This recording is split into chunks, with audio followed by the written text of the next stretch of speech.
I am a 30 years old male, and I got married 2 weeks ago. I was married before, but it ended after I found out that my older brother Thomas, 34 years old, got involved with my first wife. It was devastating because we were close and had a great relationship. I also helped him so much while he was struggling, and seeing how he repaid me hurts to this very day. I stopped talking to him, and Mom and Dad forced me to keep it a secret, and because I was too weak to argue with them, I just kept my own distance. Then I met my now wife. My family loved and embraced her as their own. Mom and Dad treat her like a queen, which helped repair and solidified my relationship with them. However, as the wedding was approaching, they told me they expected me to invite Thomas. I of course refused, but they kept guilting me about what the relatives and other guests would think and say when they don't see Thomas there. I fought with them about it till the day of the wedding. Turned out they'd invited him behind my back, but I found out and stopped them in time.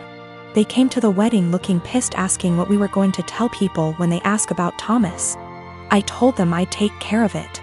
And what I did was take a moment while everyone was paying attention, grabbed the mic and flat out announced this and said, "The reason I didn't invite Thomas to my wedding is because I was worried he'd steal my now wife just like he stole the first one."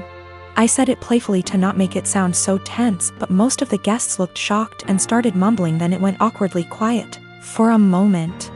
Then we moved on, but I saw Mom and Dad walk out while looking at me grudgingly. Later they started lashing out about how I just exposed Thomas and caused him to be shunned by the family in the most hideous of ways. I told them that I already said I didn't want him there, yet they tried to push him on me repeatedly, saying, "What are people going to say?" So I told them the reason why he wasn't there in a playful way, but they, the guests, still got the message. Mom started yelling about how everyone will now look down on and shun Thomas.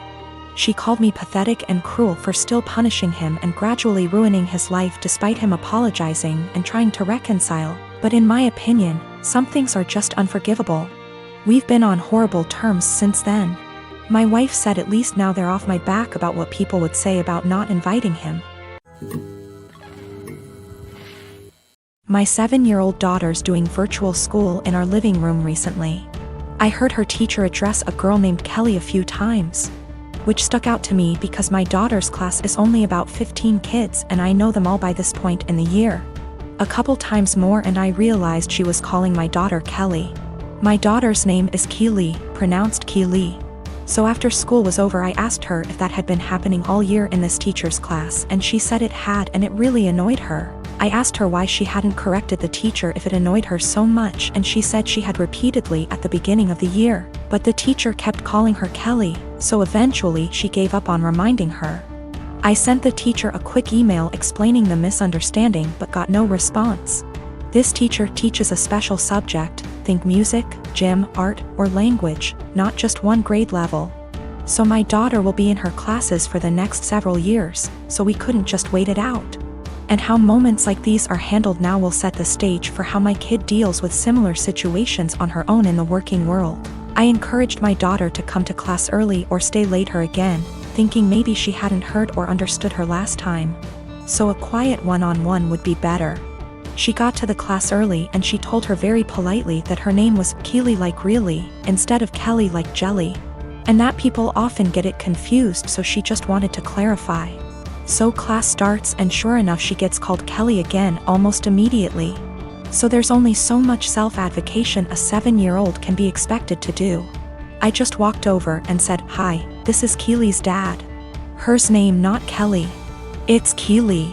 A few hours later I had an email in my inbox inviting my wife and I to a parent-teacher conference with the vice principal. The long and short of the meeting ended up being the school feels that while the teacher probably should have learned her name, that the real problem is she feels I challenged her authority by correcting her in class, and that the names were similar enough for it to not have warranted such drastic action. That surprised me. I couldn't believe a meeting was necessary, let alone that it cast blame on us.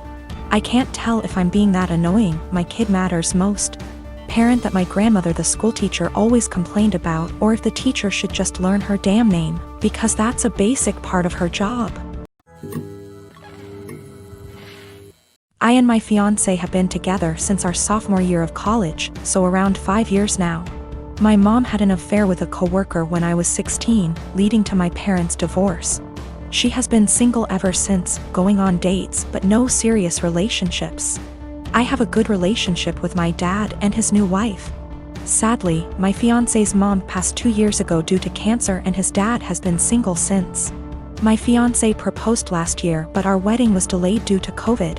Our families had never met up to this point because his family lives in South Carolina, whereas we're in North Carolina, where we went to college, around a 3 hours drive away from his dad. 3 months ago, in January 2021, we decided that it was time to have our families meet for the first time to discuss our upcoming wedding in June 2021. Held in our backyard, COVID appropriate, immediate family only. My dad and his wife, my fiancé's dad, and my mom all met at our place to meet and discuss the wedding. This went well, albeit there was some tension between my mom and my dad. This morning, out of the blue, my mom called me and announced that she had eloped. I was shocked as she had not been dating anyone to my knowledge. Upon questioning, it turns out that she and my fiancé's dad had been dating in secret since that meeting in January and had married in secret yesterday, making my fiancé my stepbrother. I want to throw up just thinking about this. She said that I should now cancel my wedding because it would be inappropriate to marry my stepbrother. I'm absolutely horrified. I shouted at my mom, saying she just loves ruining my life and called her selfish. First she cheated on my dad, and now she went and married my fiancé's dad, knowing full well I was about to marry my fiancé. My mom then said I was still young and I'd have the chance to meet someone new, but she's old and has to take every opportunity she's got, and so I was an ungrateful **TCH for not approving of her marriage. She then accused me of wanting her to die alone. I don't think I'm the asshole, but I just wanted to make sure because ultimately I don't want her to have to be alone, even though I think she did that to herself by hurting my dad. I think I should be allowed to marry my fiancé as we met first. I'm also 12 weeks pregnant with my fiancé's kid, so that complicates matters more. We haven't told anybody yet. I don't know much about whether it's legal to marry your stepbrother. Honestly, I still don't know how to feel about this because this still feels kinda gross to me. We'll probably be going low or no contact. So my fiancé, female, 24 years old, and I, male, 27 years old, got engaged in May and are currently planning for our wedding in August. It's worth mentioning that I'm the sole earner because my fiancé is still in university. I've saved up decent amount of money to afford the wedding. Thing is, her parents get involved in everything, from picking the engagement ring on my behalf, to giving opinions on where we should rent, and now my FMIL is constantly giving opinions on our wedding. FMIL would follow up on everything we do and make negative comments on things like the best man, the guest list, and food. She told my fiancé she didn't like who I picked to be my best man and wanted me replace him after a big argument, but I said no, though my fiancé said we should have just done it.